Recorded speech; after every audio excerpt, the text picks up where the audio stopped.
2025-এর আগে যারা ভারতে এসেছেন তারাই নাগরিকত্বের আর্জি জানাতে পারবেন। সিএএ নিয়ে নয়া সংশোধনী প্রকাশ। নাগরিকত্ব সংশোধনী আইনে নাগরিকত্বের জন্য আবেদন জানানোর সময়সীমা আরো 10 বছর বাড়িয়ে দিল কেন্দ্র। নাগরিকত্ব সংশোধনী আইনে নাগরিকত্বের জন্য আবেদন জানানোর সময়সীমা আরো 10 বছর বাড়িয়ে দিল কেন্দ্র। সোমবার রাতে কেন্দ্রীয় স্বরাষ্ট্র মন্ত্রকের তরফে একটি বিজ্ঞপ্তি দিয়ে জানানো হয়েছে 2024 সালের 31শে ডিসেম্বর পর্যন্ত পাকিস্তান, আফগানিস্তান, বাংলাদেশ থেকে যে হিন্দু, শিখ, বৌদ্ধ, জৈন, পার্সি, খ্রিস্টানরা ভারতে ধর্মীয় কারণে ঢুকেছেন তারা সবাই সিএএ তে নাগরিকত্ব পাওয়ার জন্য আবেদন জমা দিতে পারবেন। এই সময়সীমা আগে 2014 সালের 31শে ডিসেম্বর পর্যন্ত ছিল। 2019 সালের ডিসেম্বরে নাগরিকত্ব সংশোধনী আইন পাশ করিয়েছিল নরেন্দ্র মোদীর সরকার। ওই আইন অনুযায়ী বাংলাদেশ, পাকিস্তান ও আফগানিস্তানের মতো মুসলিম ধর্মাবলম্বী দেশ থেকে যদি সে দেশের ধর্মীয় সংখ্যালঘুরা ধর্মীয় উৎপীড়নের কারণে এদেশে আশ্রয় চান তাহলে তা দেবে ভারত। কিন্তু সিএএ তে হিন্দু, শিখ, জৈন, বৌদ্ধ, পার্সি এবং খ্রিস্টান শরণার্থীদের নাগরিকত্ব দেবার কথা বলা হলেও সেখানে মুসলিম সম্প্রদায়ভুক্তদের কথা উল্লেখ করা হয়নি। এই আইনে এও বলা হয় যে কেবলমাত্র যারা নাগরিকত্বের আবেদন জানানোর আগে অন্তত 1 বছর এবং তার আগে 14 বছরের মধ্যে অন্তত 5 বছর ভারতে থেকেছেন তারাই নাগরিকত্ব পাওয়ার যোগ্য।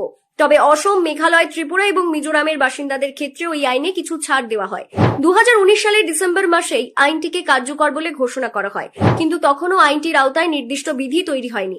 2024 সালে সেই বিধি তৈরির কাজ শেষ হয়। তারপরেই অনেকে সিএএ এর আওতায় নাগরিকত্বের আবেদন জমা দেওয়া শুরু করেন, আবার অনেকেই জমা দেননি। বিহারে ভোটার তালিকায় বিশেষ নিবিড় সমীক্ষা চলছে। সেই সমীক্ষায় বৈধ ভোটারদের ভোটাধিকার থেকে বঞ্চিত করার পাশাপাশি বেনাগরিক করার চেষ্টা চলছে বলে অভিযোগ করেছে বিরোধী দলগুলি। এই আবহে ধর্মীয় উৎপীড়নের কারণে বাংলাদেশ, পাকিস্তান ও আফগানিস্তানের সংখ্যালঘুরা এই দেশে এলে তারা নাগরিকত্ব পাবেন বলে আশ্বাস দিয়েছেন কেন্দ্রের শাসক দল বিজেপির একাধিক নেতামন্ত্রী। এই আবহে সিএএ তে নাগরিকত্বের জন্য আবেদন জানানোর সময়সীমা আরো 10 বছর বৃদ্ধি করল কেন্দ্র। সেক্ষেত্রে ফরেনার্স অ্যাক্টে ওই শরণার্থীরা ভারতে ঢুকলেও তাদের বিরুদ্ধে কোনো শাস্তিমূলক পদক্ষেপ করা হবে না, বরং তারা নাগরিকত্বের জন্য আবেদন জানাতে পারবেন। 2015 সালেও প্রায় একই বয়ানে সিএএ নিয়ে একটি বিজ্ঞপ্তি প্রকাশ করেছিল কেন্দ্র। সেই গ্যাজেট বিজ্ঞপ্তিতে অবশ্য নাগরিকত্বের জন্য নির্ধারিত ভিত্তিবর্ষ ছিল 2014 সালের ডিসেম্বর। সোমবারের গ্যাজেট বিজ্ঞপ্তিতে এই ভিত্তিবর্ষ 10 বছর বাড়িয়ে 2024 সালের ডিসেম্বর করা হয়েছে। তবে তার জন্য সংসদে নতুন করে বিল পাশ করাতে হবে কিনা তা নিয়ে কেন্দ্রের শাসক দলের অন্দরে দুরকম ব্যাখ্যাই রয়েছে। সোমবার গ্যাজেট বিজ্ঞপ্তি প্রকাশ করার পরেই প্রধানমন্ত্রী নরেন্দ্র মোদী এবং কেন্দ্রীয় স্বরাষ্ট্রমন্ত্রী অমিত শাহকে ধন্যবাদ জানিয়ে সমাজ মাধ্যমে পোস্ট করেছেন দুই কেন্দ্রীয় প্রতিমন্ত্রী সুকান্ত মজুমদার এবং শান্তনু ঠাকুর।